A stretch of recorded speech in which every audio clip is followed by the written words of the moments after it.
Ladies and gentlemen, good day and welcome to the Tech Mahindra Limited Q3 FY23 earnings conference call. As a reminder, all participant lines will be in the listen-only mode, and there will be an opportunity for you to ask questions after the presentation concludes. Should you need assistance during the conference call, please signal an operator by pressing star, then 0 on your touchtone phone. Please note that this conference is being recorded. I now hand the conference over to Mr. C.P. Gurnani, MD and CEO for Tech Mahindra. Thank you, and over to you, sir. Good evening, everyone. And again, thank you for joining us on the Q3 FY23 earnings call. We begin 2023 with a special milestone that enterprise verticals have reported $1 billion quarterly revenue. I want to, thank all my employees, customers, and more importantly, the technology leaders in the company which have continued to invest on connected enterprise and connected solutions. I'm grateful that some of our leaders have remained focused on building tools and technologies in the world of cloud, AI and data, in the world of metaverse and Web 3.0, in the world of newer solutions with 5G and AI and cybersecurity. Our team at Bonn have continued to deliver record performance on customer experience management, and customer experience management extends to our service offerings in BPS, and BPS also continues to deliver a record performance. I'm also proud to thank my technology team, which has now delivered a cloud-based tech platform. It's a sector-agnostic platform which will help our clients improve their digital absorption, digital acceleration, and more importantly, cloud consumption. And this we have done it in a partnership with all the hyperscalers. It's just a sector-agnostic, and we will create value for our clients. We will partner with hyperscalers. On the CME side, 5G continues to fuel the growth.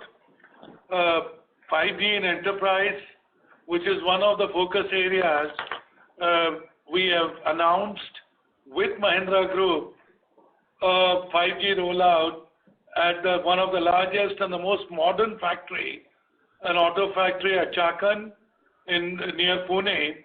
So it is clearly a tri-party performance, as I call it: client, a telco provider like Airtel, and a value integrator like Tech Mahindra. We do believe that this will unlock a lot more opportunities for us, and it will also be good for our clients because they will improve productivity, they will use intelligent and more importantly, AI-driven network solutions. And it will help our clients innovate, and it will help our clients run their operations smoother. On the Q3 performance, 1668 million, I think it translates into quarter-on-quarter growth of 1.8% for enterprise, and for CME, it translates into 1.9%. Clearly, in a normal situation, Q3, what is internally known as December quarter, is seen as a softer quarter. I think the company has delivered good performance. In general, I can only say that our leader in our vertical service, in our service offerings is BPO. They are one of our largest and the fastest growing businesses. They probably are one of the best performing BPO companies if they were a standalone company. And they have done remarkable growth in Q3 and overall also their year-on-year growth is close to 21%. On the operating margin side, I know there is a lot of work to be done. We are right now at 12%, but it's a commitment that our focus on EBITDA improvement, on margin improvement, and us being able to work on the levers, I think our confidence is reasonably high. Our large deal team has done overall a great job. They delivered deal wins of about 800 million. We have had good large deal wins in the Americas, and both in telco, doing even the platform for the future OSS. We have signed a multi-year partnership with a digital wellness and a health technology company. So overall, digital transformation and business transformation has been the key to the wins that we have had this year. I know there are broadly questions regarding the macroeconomic environment. I can only say that the company has decided that we are going to become a lot more agile. We will be looking at our operations alignment with 1290 customers now on a monthly basis. Earlier we used to do it on a quarterly basis, but and the reason is very simple. On one end, when I look at my deal pipeline, when I look at my three main value offerings, which is cost transformation, digital transformation, and business transformation, we are still seeing probably record high deal flows. At the same time, we have seen a few clients hit the pause button for the discretionary spending. We obviously want to remain better with the customers, better aligned with our back office operations, and we want to be more responsive to our customers, and hence we are going to go into the monthly demand and business plan management. So again, inherent strengths of the demand is strong, drivers for the demand are strong, and the impression that we getting it that our investments in Metaverse, Web 3.0, blockchain, 5G, and some of the platforms will be helpful. Cloud continues, AI-enabled Metaverse continues to be the best service offering right now.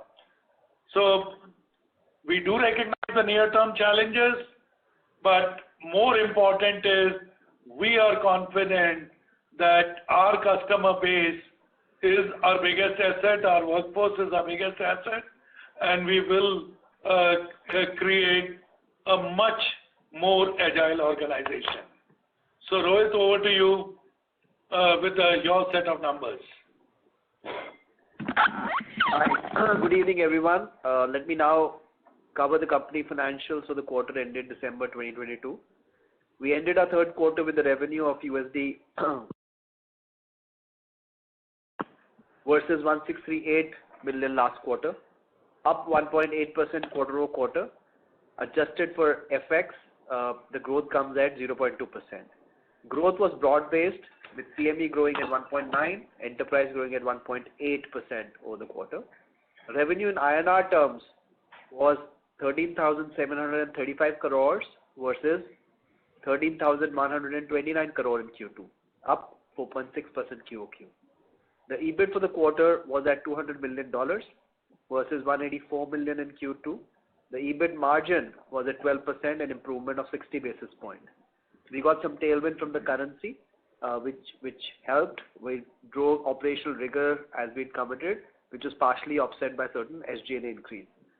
Moving now from EBIT to other income for the quarter, we had 30 million of other income versus 36 in Q2. Forex gain was 15 million compared to 16 million. The tax rate for the quarter was at 27.4%. The PAT for the quarter is at 157 million. And the net profit margin for the quarter is at 9.4%, which is a 40 basis point drop from Q2, mainly because of the rate of tax at a lower point last quarter versus this quarter. Our free cash flow for Q3 was at 31 million, which is 20% of PAT. Since some of the billings were impacted by furloughs, we had some FX impact on revaluation as well. We'd also said during last quarter that we had some movement from Q3 to Q2, which due to which the Q2 cash flow was very high. That has got normalized as well. So when you look at the year till date FCF number, it's closer to 350 million, which is approximately 80% of the PAT conversion. For the full year, we still have a very strong view of FCF conversion to PAT as we move into the fourth quarter. DSO was similar to the last quarter at 98 days. As mentioned earlier, we continue to consistently follow a rule-based hedging policy. As of December 22, the total hedge book is 2.5 billion versus 2.4 in Q2. Based on hedge accounting treatment, net mark-to-market gain on 31st December was approximately 7 million, which was taken to the P&L 6.6, and the rest went to reserves, which was $0.3 million. We had a cash and cash equivalent of 780 million, which is 6,449 crores. We are committed to prudent capital allocation and returning back to the shareholders as per our earlier committed outlook. In summary, I would like to reiterate that we are committed towards executing the planned targeted actions of improving profitability, even amid the near-term demand headwinds. With these remarks, let me now open the floor to the question. Thank you very much. We will now begin the question and answer session.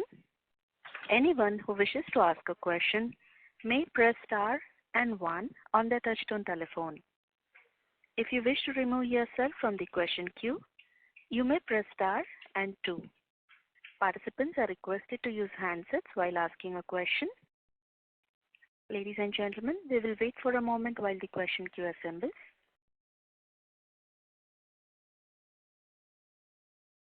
We have our first question from the line of Abhishek from Nomura. Please go ahead.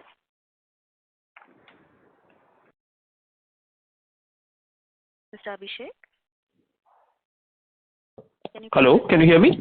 Yes, please go ahead. Thank you. Good evening to the management. I basically had two questions. Rohit, first is on your margins. This quarter we had, good improvement on utilization and the subcon expenses going down. And we had earlier thought about exiting Q4 with 14% EBIT margin. So maybe you could give us some of the, additional levers, what you think you have from here on to improve the margins further. Yeah. Sure. So, as I said earlier, our focus on margin expansion continues. From a lever standpoint, our subcon cost is still high. We have actions lined up to get that normalized, so that will continue to be an area of focus for us. Again, from a comparable entitlement position perspective, we will continue to drive offshoring as an action item also. So that's the second lever we'll continue to drive. We'd also articulated earlier that we are looking at non-strategic assets where the margins are not favorable to us, and shutting those businesses or divesting them will help us. So we continue to execute on that plan. So that action will also continue from a structure standpoint. And overall, from a automation in delivery and how we optimize delivery is going to be a critical lever as we do more and more engagements on fixed price, and as you see our large deal volume going up, an important part of that is driving efficiency, but driving more tools and automation. So delivery excellence, I'll say, is the other bucket that will continue to drive margin expansion. Then the last, not the least, is our portfolio companies or the companies that we acquired, I think our synergy with them continue to drive actions both on the revenue side as well as on cost. So I think as we move forward, that's another area that we'll continue to work on to drive margin expansion. Sure. Thank you, Rohit, for the detailed answer. My second question is on the demand comment. Both CP and you mentioned that the near-term demand environment is challenging. While if I look at your order booking for this quarter, at least is still hovering in the range of around $800 million.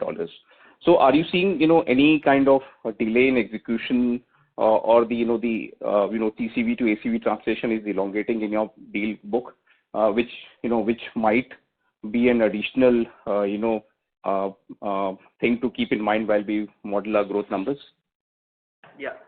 So maybe I'll answer it on what we're seeing, and maybe CP can add on as well. So from a demand environment standpoint, as CP also mentioned, versus the first half of the year, definitely there is slowdown. The decision making is relatively slow. People are taking more time to close transactions.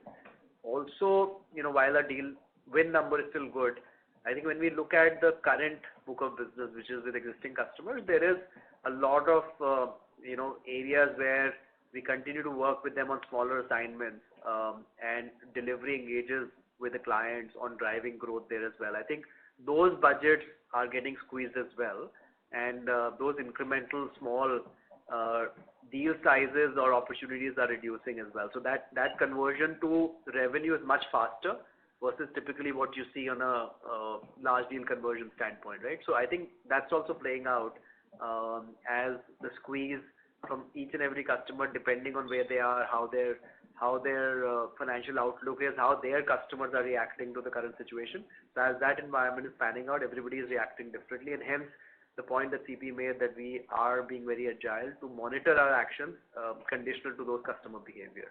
So that's kind of few points there. CP, if you want to add something more on the demand environment. No, the best is to hear it directly from Manish Vyas and Jagdish Mitra and CTL if he's on the call. Manish, you want to go first? Absolutely, CP.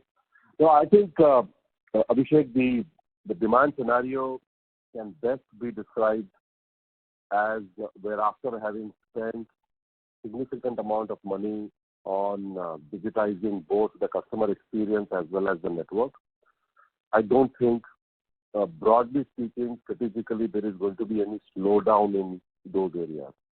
The modernization of the telco, modernization of the IT stack, and as they continue to work on finding out where exactly is the monetization opportunity that will come. In all of this, I think what will happen and what is happening is there will be a little tightening of the OpEx budget to basically find new ways of delivering services. So we are going through that process of change. It's another inflection point in many ways.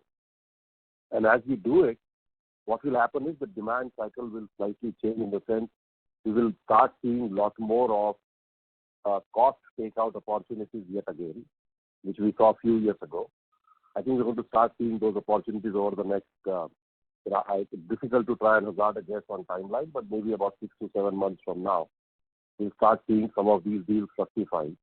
While I think we have maintained that the digital spend will continue to happen in agile fashion, in small, bite-sized projects as they have been happening. So that's really the qualifier behind how the demand is going to be happening. Tightening of OpEx, slower or smaller deals as far as digital transformation is concerned, followed by, as we are working on, some large cost takeout opportunities in the industry. I hope that answers your question. So, hi, Jagdish here. So, Abhishek, it's pretty similar to what Manish talked about in terms of the generic trends that we see in the industry. But there obviously are going to be some market and industry nuances that we'll see. I think, for example, we already know that there has been a fairly good, quarter-on-quarter deal signing for us. So from the demand side, we still see a similar robust growth on the enterprise verticals. There will be good growth expected on some of these verticals, especially retail, manufacturing, and similarly on banking and financial services. Vivek, my colleague, can comment on that. We will see some slowdown or rather tepidness in high tech, as you know, as they start to reorganize and look at where the spend and the allocation will be. But broadly, we see, demand being quite robust. Large deal inflow is quite strong, and the decision making, as Manish also mentioned, will be spread over a little more time than what we see now.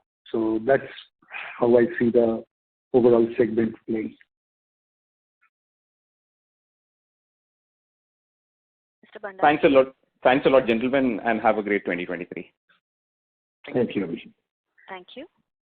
We have a next question from the line of Rahul Jain from Dolat Capital. Please go ahead. Yeah, hi. For the opportunity. Rohit, to your comment on the margin side, when I look at some of the matrix right here, with the kind of growth that we saw last year and the kind of traction which we might see given the macro we are in, how some of these, factor that you are saying are really, doable in this environment because utilization is already high for you, and then you expect the subcon also to go down. And some of the factors which you are saying in terms of divesting non-strategic thing or even offshoring, what kind of impact those elements will have on the revenue growth if those are the margin levers? Yeah, so I think maybe let's take it sequentially. From a subcon perspective, we articulated this that earlier, from our perspective, due to travel restrictions and certain large deals requirement to have a specific skilled subcon, we had a higher subcon as a percentage of revenue, right? And we clearly articulated we have a transition plan as we move forward on substituting or replacing that or eliminating as relevant. So we will continue to work on that journey, and I think as we go forward, we feel we have significant opportunity on that area. They're not just current quarter, but even getting into the next year, right? So that will be a short to medium term lever to continue to work on. When you look at offshoring, again, I think while we have taken action on offshoring to drive more and more people from onshore to offshore, but somehow the way the reduction of headcount panned out, the mix from an offshoring perspective as a percentage of total headcount hasn't shown that change. So our view is the entitlement perspective. We still have significant headroom to go there again from short to medium term. From a impact on revenue on divestiture, I would say that we haven't really called a number, but broadly, I think we've done some actions last quarter. We have similar or slightly more actions lined up as we move forward, and because you would appreciate the action or some of these are a little bit structural, and you have to line up a lot of aspects depending on are you divesting or discontinuing, right? So based on that, how they pan out, we will continue to share the impact, but one thing is for sure, it will be favorable to the margin, and that's a big driver of our action around that portfolio, right? So those areas will continue to give us levers significantly moving forward, not just in Q4, but even going into the next year. So broadly, those are the areas that will work. Sure. And just one more question, which is related to your active client data. It's been growing, but the pace of that has reduced significantly. So is this a conscious effort in terms of choosing the next net new customer more in a different light altogether, given the margin aspiration? But these are also related to some demand side things. So we had a conscious process and a project where we were trying to make sure that we rationalize or right size our tail accounts, where the size of the business is at a particular threshold or below a threshold we expect, that we don't see a pipeline with that customer. So hence our focus has been to continue to work on fine-tuning that list, right? So that's a conscious effort, because of which we've not net you don't see the increase, right? While we have added a new customer, but we also taken out a lot which are suboptimal and below the threshold that doesn't give us the economies of scale for expansion. For those, in fact, turns out to be more managerial bandwidth diversion actions for us, right? So that's the reason why you don't see a net significant increase there because of that action we drive. And lastly, from a more bookkeeping point of view, the spread that we got this quarter in terms of dollar to CC was quite significant. Is it any specific reason for that, or is a general big move in the GBP or any other factor that led to this, and what we should bank for now based on the current rate? So I think it was predominantly, if you see, even last quarter, we had a headwind due to currency, which was significant due to the movement we saw in GBP and Euro predominantly. And this time that has corrected with some of these currencies moving back a little bit, right? GBP and Euro both. So that is causing the fluctuations over last and this quarter, both negatively last time and positively this time. I don't think so there is a prediction of how it will pan out from an FX perspective. But as we move forward and as the rates change, we continuously to model it going forward and keep you informed on how things pan out as the quarter goes. Probably take it offline, because the difference still looks very significant compared to some of our peers. But thanks for the clarification and best luck for the time ahead. Yeah, thank you. Thank you. We have our next question from the line of Surendra Goyal from Citigroup. Please go ahead. Yeah, hi. Good evening, everyone. So you may have mentioned it earlier, and sorry if you have already done so, but CP Rohit, could you talk about the trends in the top 5 clients? The performance year over year as well as sequentially looks quite weak. And what is the outlook there? What should we be expecting in the coming few quarters? Yeah. Hi, Surendra. Thanks for the question. Yes, I think from year-on-year perspective, you see a reduction in the contribution by the top 5 clients. I think we have a couple of customers there that are having their internal restructuring plans and focused projects that they're working on. We are partner to them on those actions and initiatives. Based on that, we see softness in those customers causing that impact. Some of it is obviously on a reported basis driven due to FX. So if you see last year rates versus now, it's unfavorable, right? So on a reported basis, you will see a couple of points dilution due to that. But the second point is what I said earlier. There are certain actions that they're working on, and we very closely working with them. But that is causing us a decline when we look at it. Going forward, I think we are estimating that bottom by Q4 probably as we move forward in terms of impact. And from there, we'll have to work closely with them to see, as CP mentioned, a very agile, resource management focus to see if we're able to support them as they change their plans on the other direction. Sure. Thanks, Rohit. And what is the CC or constant currency performance in the enterprise business sequentially this quarter? Yeah, we have stopped disclosing that, but broadly it's not much different at an overall average basis. Enterprise has a little lesser FX impact than comms, but not much different.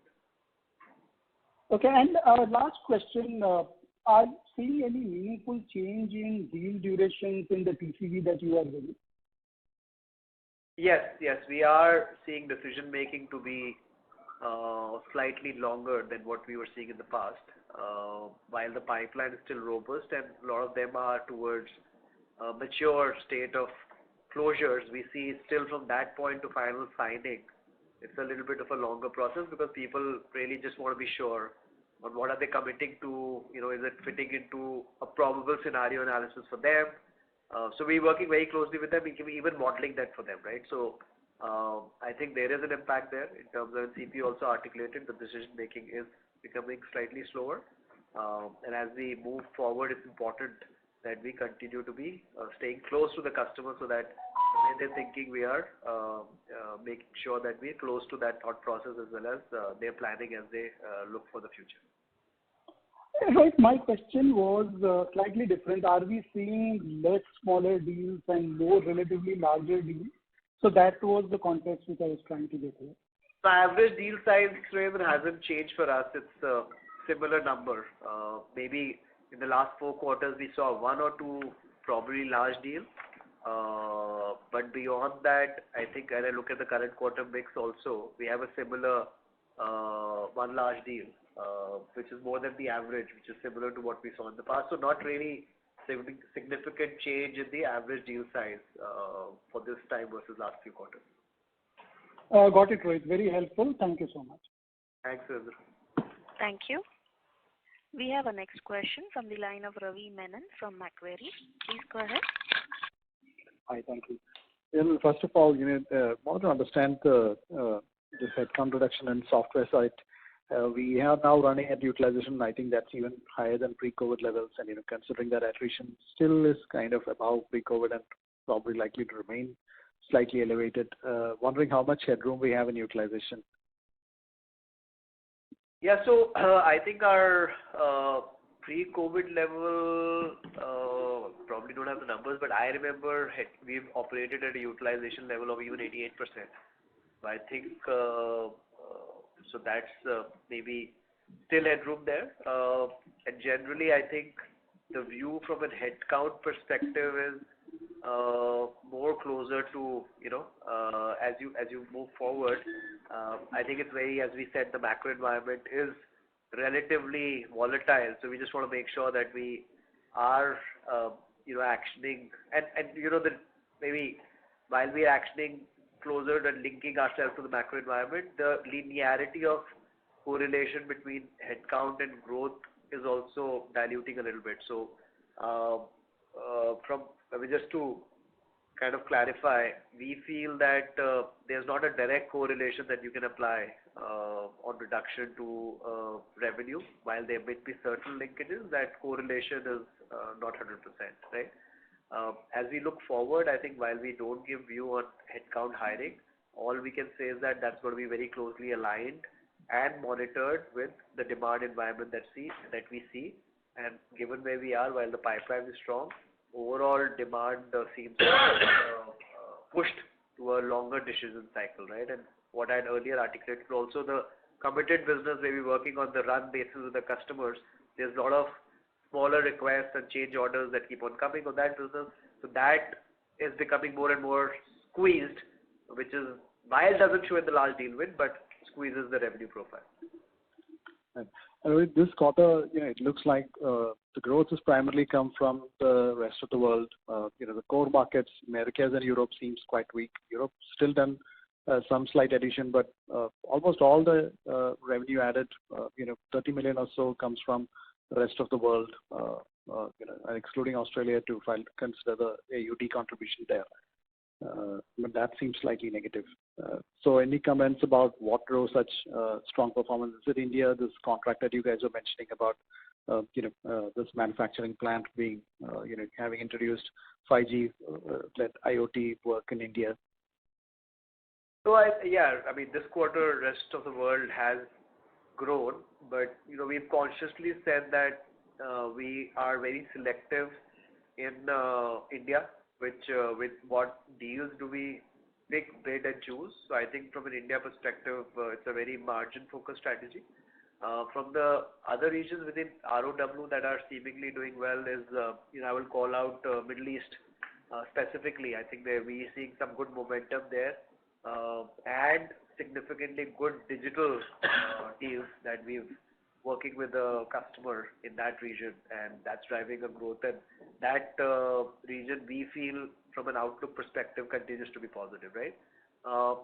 And as you look at the global macroeconomics also next year, you will see much more pressure in US, UK, generally Europe, Germany, all the developed countries. when we look at GDP growth in all the ROW, rest of the world countries, including MEA, Africa, ASEAN, etc., the pressure on GDP growth is going to be relatively less. So as we move forward, I think it's going to be very important from a margin management perspective that as we grow in the growth-oriented regions where there is still demand, we pick and choose the right project to drive, the right profitability outcome that we've articulated to you guys. Sure, but that seems to be at odds to, the commentary from one of the larger peers who seem to suggest that US and UK demand is still strong, and they are looking at those geographies really driving growth even in this calendar year. Yeah, no, as I mentioned, you look at the pipeline, right? The pipeline deal wins are still coming from predominantly US and Europe. But as I mentioned, there are certain client-specific top accounts restructuring that has been happening, due to which we see a pressure in those geographies. I think that's also contributing for us versus maybe general view that you've got. So maybe that's a factor from a differentiation standpoint. Thanks so much. Best of luck. Thank you. We have our next question from the line of Sandeep Shah from Equirus Securities. Please go ahead. Yeah, thanks for the opportunity. Rohit, my question is, when I look into the segmental IT services margin for the last 3 quarters of FY23, it has been remaining stagnated at 14.5 to 15%. Despite IT service utilization has gone up, subcontracting cost has come down. So is it fair to link this stable margin despite operational parameters are improving with the restructuring happening in our top 5 clients? And if yes, what is the nature of this restructuring which is impacting the margin as a whole? Sandeep, maybe offline with the IR team, we can look at the last 3 quarters of IT. There is some play between FX that is playing out. Maybe last quarter there was an impact on FX, but operationally it was higher, and similarly the opposite way. So we can go through that with you separately. But generally, yes, from a impact perspective, as we look at the growth, right, one big area is, if you look at the last 2 quarters growth overall in the IT segment versus the previous 2 quarters, there's a slowdown there, right? So that definitely plays an impact from a margin actions perspective. While we have right-sized the organization over the last 2-3 quarters and improved utilization, I think because of the sudden change in the growth environment, that does play an impact, right? In terms of impact of some of the key customers and what they're doing, I think it's more an internal, kind of restructuring on how they are looking at their priorities and how they're trying to re-club that in a particular fashion. So we are ensuring that we are closely working and consulting with them jointly in that process. Beyond that, I think since it's the customer-specific information, it's very difficult for me to divulge anything more. But there is no realization pressure, right? It's unfair to say that.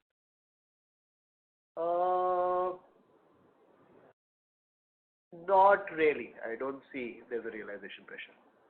Okay.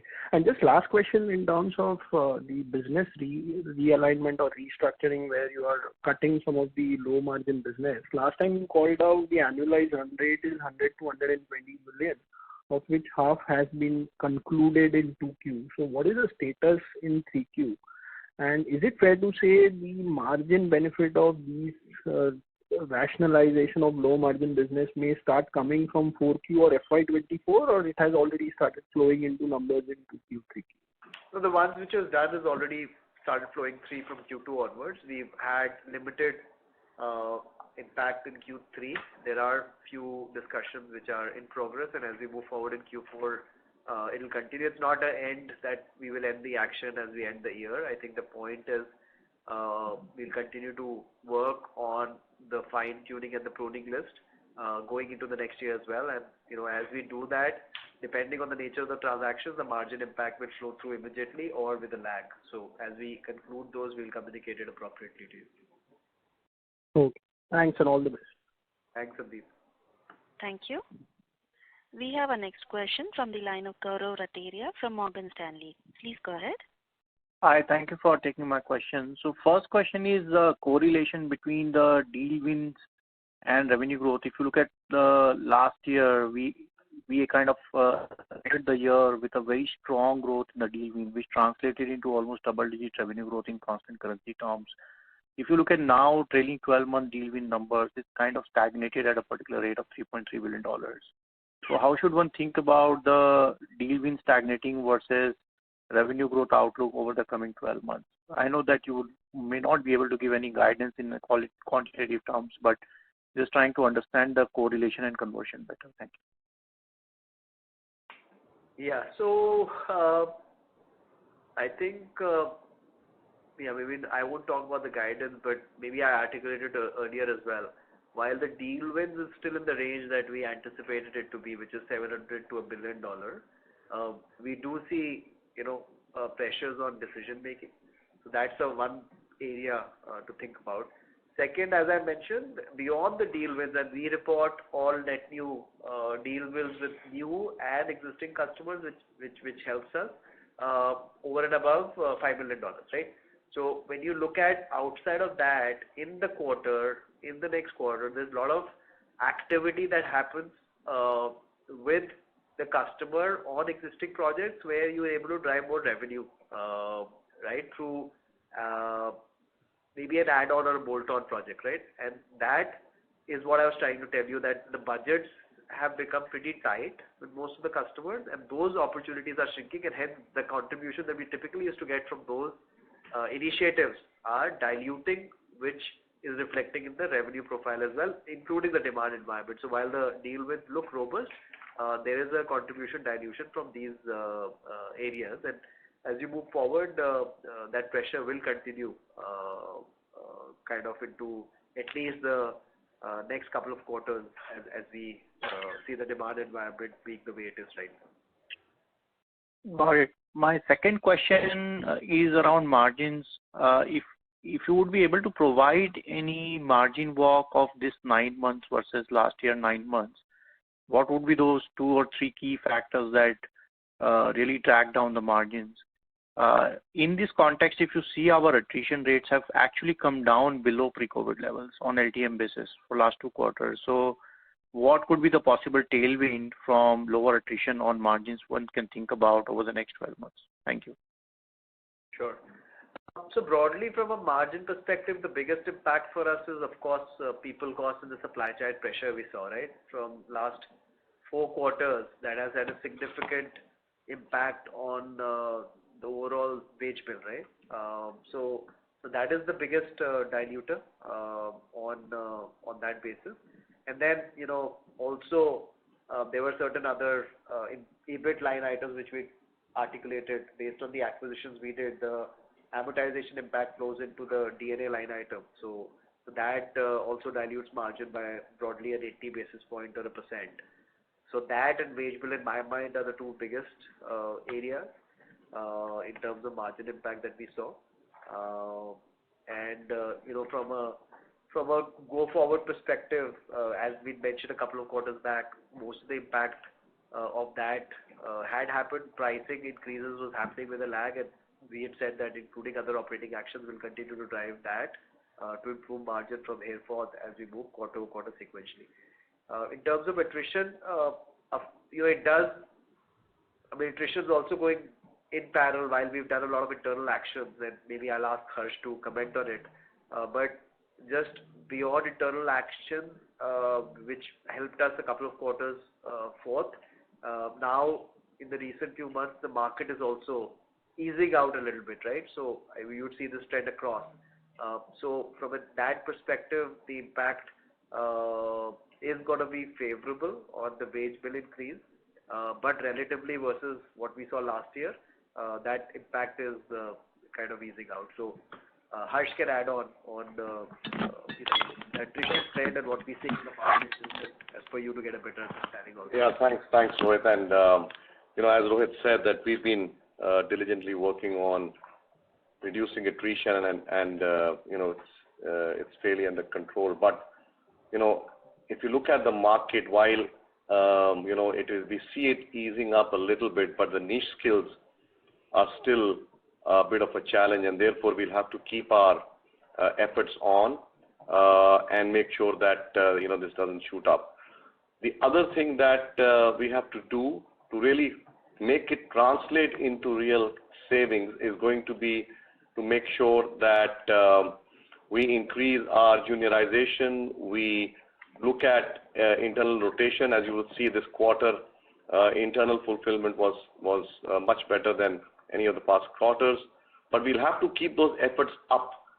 So the battle is not really won. I would say the journey is still ahead of us, and we will concentrate on keeping this as is. Thank you. Thank you. We have our next question from the line of Vibhor Singhal from Nuvama Equities. Please go ahead. Yeah, hi. Good evening. Thanks for taking my question. But just two set of questions. One is, just wanted to pick your brain a bit more on the BPO business. We've had very strong growth in the BPO business this quarter. Almost $20 million of the incremental $30 million that we did in this quarter came from that business. So any color on that what drove this growth? Is it this kind of a sustainable? Was there a large contract which maybe just started in this quarter, which led to this bump up, and we might see the more normalized growth rate post that? And just a question linked to that is, how do you tie up that very strong growth to a significant reduction in the headcount in BPO business, almost 4,800 reduction? So how does that tie up for the overall BPO growth? Yeah, so from a growth in revenue perspective, this is typically a seasonal quarter for us where we see a ramp up happening, and this time it was significantly stronger than typically you will see the trend on. So I think I'll ask Viren to comment on that, because the team has done a ton of good work in maximizing that opportunity. In terms of trend, yeah, the seasonal, you need to look at the headcount movements and the impact with a little bit of lag, marginally at some point. So, we would have ramped up headcount in the previous quarter, which is now reduced in the current quarter, which is reflecting in your revenue growth. And as the seasonality goes away, that headcount is reduced, right? So that's kind of the way to think about it. From an overall growth perspective, the BPS growth levers and actions are lined up very strongly for as we move into the next year as well. And I think the team sees a favorable opportunity set for this set of segment for us to continue to drive positively and be very accretive to the overall portfolio. Viren, maybe you want to add a couple of more lines on your growth journey. Thanks, Rohit, and hi everyone. I think on Q3 specifically, Rohit has covered it all, but if we just step back and look at what we are executing, our objective has been to lead the CX segment through AI and database automation and transformation, and challenge the back office businesses through, again, tech and new delivery models. So while there is, overall softness in the environment, we'll continue to execute well, and we should with reasonably confident of ahead of industry growth. Thank you. Sure, that's really great to hear. Just my second question, Rohit, just a further clarification. You mentioned about the portfolio pruning exercise that we had undertaken just a couple of quarters back. So could you just maybe quantify to some extent as to where we are in terms of that exercise, in terms of our targeted, you had mentioned the impact could likely be around 100 million. So, are we through that exercise? And also in terms of margins, how much of margin accrual have you already seen? And what is the kind of timeline that you're looking at maybe for the entire exercise to maybe end substantially, if not completely? Yeah, so I think we'd indicated that range, out of which I think last quarter we articulated we executed annualized run rate of almost half of it, which gave a bump of possibly around 20 basis points in margin.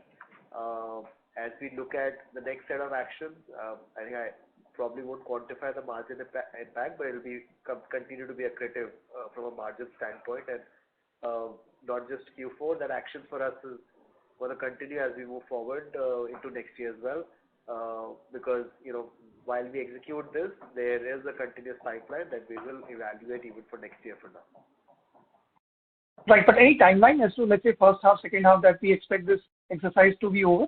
I know, as you mentioned, it might be a continuous process, but a large part of the exercise, when that could be over next year? So there are a lot of external factors, dependencies around this, not just internal decision making. So hence, I think we want to make sure that we find, specifically in the case of finding the right partner, we find the right partner from a strategy fit perspective of that business, where they're able to drive value, given our priority and our value from our focus perspective, something else. We just want to make sure that we hand it to the right set of partner. And if we are discontinuing, then there's a different set of actions, right, which we have to drive in terms of managing the size of the book, delivering commitments to the client, liquidating that as per the committed timeline. So I think from a timeline perspective, depending on how we go and which way we go, it might vary because of that. Got it. Great. Thanks for taking my questions, and wish you all the best. Thank you. Thank you. We have our next question from the line of Nitin Padmanabhan from Investec. Please go ahead. Yeah, hi, good evening. Thanks for the opportunity. Rohit, just if you could help me understand this better. So you're suggesting that there is continued weakness in the demand environment and the top 5 customers. But are you suggesting that, so this quarter we had furloughs, so one would assume that the furloughs come back, whatever furloughs has happened should come back and should sort of aid revenue next quarter. Do you believe that there's going to be weakness despite that, or how should we think about this primarily? Yeah, sure. So I think 2 or 3 points, and maybe I'll ask Manish to also talk about it. So I think in certain markets we have seen the furlough this time continue not just December but have gone through in January also. So some of the customers have extended it. So it continues to be back. Maybe we might not see it in the same proportion as we saw in the last quarter, but the impact continues. That's one. Second is, I think from a top customer impact perspective, we are seeing that continuously evolve, and our expectation is that will kind of be effective and reach a particular steady state by the end of the next quarter, possibly. Right. So I think those are the 2 drivers that are happening. And overall, I think from a high tech market standpoint, it's all over the news. You would have also read it. I think there is a lot of focus on cost. There's a lot of actions that the companies are driving on right sizing their operations, and hence at some point based on the customer profile mix, etc., that will continue to impact us, right? So I think those are the broad headwinds that we see from a growth standpoint. As we move forward, of course, the new deal wins, all that adds on to help mitigate it.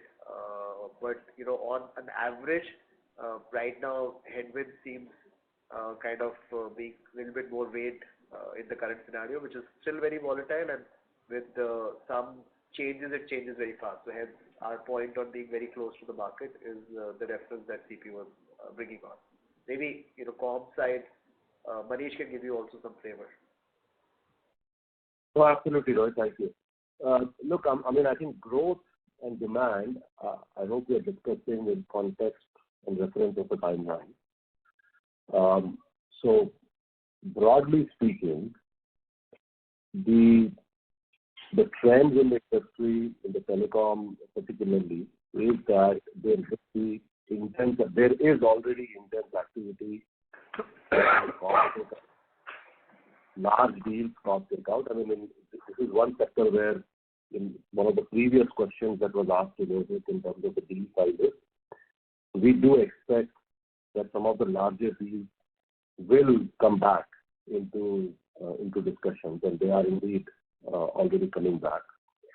But that could be a midterm to long-term, 2 to 3 quarters from now type discussions in terms of decisions. Discussions are going to happen now. Vendor consolidation is going to be a big growth trend for us in the tempo sector, particularly with the solid access rights we have and the presence we have in most of the major accounts as a tier one vendor. Even with a smaller size telco, a relative positioning is that of a major provider. So that puts us in a pretty good spot to take advantage of these vendor console plus cost takeout. And as we continue to drive and the new budgets start getting rolled out in different parts of the world for continuing the digital transformation, because they are reassessing it as we have repeatedly said. So yeah, so I think they're overall directionally, I think these are things which always have held our relative positioning in good stead, and there is no reason to to feel any different about it now. In the very, very short term, I think some of the decisions that the budget cuts have will induce, I think will indeed be there. We just don't know, how long will they last. They could probably be as short-lived as maybe another quarter. But we do believe that overall the agile side, transformation, vendor consolidation, and the large deals, I think is going to be pretty positive in the long run for us. Sure, fair enough. That's quite helpful, Manish and Rohit. Thank you so much. All the best. Thank you. We have a next question from the line of Manik Taneja from Axis Capital. Please go ahead. Hi, thank you for the opportunity. And I know you've already fielded a lot of questions around the margin outlook and the margin levers, but just wanted to understand, Rohit, a couple of things. While you are saying that we will see further improvement in terms of subcontracting expenses, but this is an expense item which for us essentially has historically remained higher than peers. So is there a significant change in terms of our operating model that we are thinking about when we suggest that there is more room to reduce subcontracting expenses? And the second question was around the on-site offshore mix or more around the utilization metrics. So when we have operated 88 to 89% utilization rates, our on-site offshore mix was much higher, and now you're talking about a much higher offshore mix. So do you think we have more room to essentially improve utilization despite a higher offshore mix of business? Yeah, so maybe subcon first. I think on the subcon, as I mentioned, we have gone threadbare on each and every spend we do. Why we do it, what's the reason, do we have the skill internally, and hence we're going for it. Is it a customer specific requirement? So we've gone into a level of detail there through which we have made, time-based action depending on dependencies on a project, customer need, etc. Through which we've articulated that we will start these actions starting a couple of quarters back, and you can see the impact of that in the P&L. We will continue to drive that. There could be some new deals that will again come with that consideration, which will temporarily bump up that requirement, but from an action focus and DNA perspective of the company, we are changing that quite rapidly in terms of actions that drive us to get this metric as close as possible to entitlement that we feel we can get to, right? So I think that's on subcon. In terms of utilization and onshore offshore, I mean, if you look at our offshore onshore ratio, I think we have a gap of around significant headroom versus the compared to the PSS. We discount some of it because of the on-site acquisitions we've had and structural differences, but still outside of that, we feel there is quite a bit of headroom for us to work on. Again, we've created a work stream where we are going individual by individual, project by project on what name of person who's going to be moved from on-site to offshore replacement, and how we're going to drive the project execution with that change, right? Because the reason I'm explaining to it is pretty detailed. It is pretty well governed, and hence our view on driving these metrics is positive. In terms of utilization, again, we are also driving to drive that to the next level from a utilization perspective, tracking each and every increase in utilization percentage to final billing and collection to the customer, close looping the entire O2C stream from order to cash. So I think the rigor and governance, we are going to drive that so that we get each and every percentage point increase in utilization reflect in the margin expansion will be very rigorous going forward. Even our focus on cost, and specifically in a demand stretch environment, the focus on cost delivering measures is going to be even more scrutinized. So I think with that, the confidence level in driving this is pretty high. It's just that the overall demand environment being flattish, positive, negative also drives some of the profitability outcomes. So I think we are balancing all of that as we look in the next 2 quarters. Thank you for the detailed response, Rohit. So, like, through the course of this year, you had this target of getting or exiting FY23 with 14% EBIT margins. Is there a similar target or a timeline that you want to set for us to see the margins going back to that 14-15% levels? Yeah, I mean, we are working on this very strongly internally. We've got a team set up to drive our medium to long-term expectations. We have a strong working group between operating team, transformation and finance team that drives this. We do have an aspiration, but from a guidance perspective, I resist giving any guidance or aspiration. All I can say is that we do have levers. I've articulated the levers, and our endeavor is going to be, in general, to move in the right direction of expanding margin over the short, medium, and long term in terms of how we drive our future strategy. Sure. Thank you. All the best for the future. Thank you. We'll take a last question from the line of Girish Pai from Nirmal Bang Equities. Please go ahead. Yeah, thanks for the opportunity. CP, in your media interviews at Davos, you were sounding a bit more positive. Incrementally, has the demand environment changed for the better over the last 3 months, or has it remained the same or turned worse? That's question number 1. Second, the discussion on smaller deals seems to be like a little contradictory. Did I hear that smaller deals are fewer in number conclusively now compared to, say, 6 months back?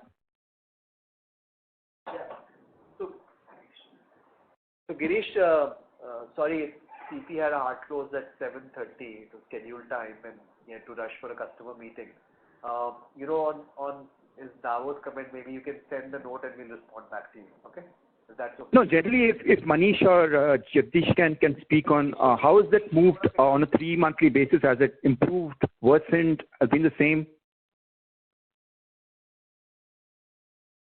Manish, Jagdish, you want to take that? Yeah, I think, absolutely. Yeah. I don't think there's any inconsistency. If you really play back about 10 minutes ago, what I said is the overall broad commentary in terms of course, we don't, I don't think, and again, like Rohit said, you may want to check with CP if any commentary he made in Davos was keeping in mind 2 months, 3 months, a quarter in mind.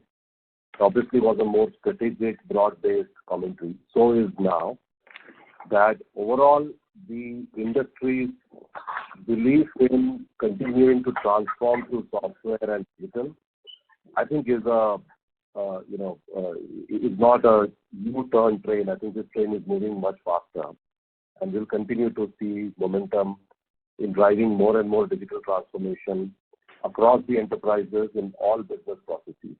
And we are very upbeat about it. So I think from a long-term standpoint, that is great. From a budgetary standpoint, there will be a little reallocation that is happening, and that I think is segmental. It may not be broad-based in every single industry. My commentary was more keeping in mind some of the tier 1 service providers versus what will continue to happen. Even there, the belief is that both the 5G related modernization, both on the network and the stack, as well as the cost takeout, so that they could have more cash available to try and pump into the transformation initiative. That also will be a very secular trend going forward. So I don't believe there is any inconsistency there. It could just be in light of very specific timelines that we're talking about in the short.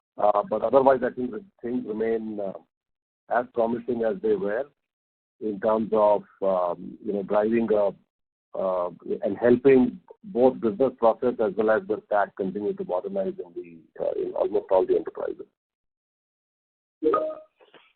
So thanks, Manish. So Girish, if you look at the enterprise side of the business, again, similar commentary that we spoke in the very beginning. It is starting to obviously, as we said, the demand is growing. As Rohit said, the decision making is a little more delayed and discussed, which means that some of these will start to play out. But the demand for technology to drive the transformational changes that we have invested in as a company, and we called it out, whether it is connectivity related with 5G across CME and enterprise, or whether it is cloud or experience or engineering or even sustainability. These areas have started to definitely create traction in the market. And I don't think there is any inconsistency in the commentary that we've given. What we see therefore is, as we said, some verticals, especially on the enterprise side, will drive a much better growth with furloughs not getting impacted for Q4, etc. But in certain cases, in high tech, etc., you've seen what the news is. So that's going to have an impact on the way we see the growth going forward. So that's how we see it. But overall demand from the client base on areas of growth, especially driven towards automation and cost efficiency goals, seem to be quite robust. Thank you. I would now like to hand the conference over to Mr. Rohit Anand for closing comments. Over to you, sir. Thank you. Thanks to everybody for joining us for the quarterly results. Again, I'll recap. Constant currency growth of 0.2%, reported 1.8%, broad-based between comms and enterprise. Deal wins $795 million, again in the range we had articulated. Margin expansion, as we had said, quarterly sequentially continues. And with that, I think we will continue to make sure we drive the value creation points that we had articulated for our shareholders and investors. So thanks for joining. Wish you have a good evening ahead. Thank you. Thank you. On behalf of Tech Mahindra Limited, that concludes this conference. Thank you for joining us, and you may now disconnect your lines.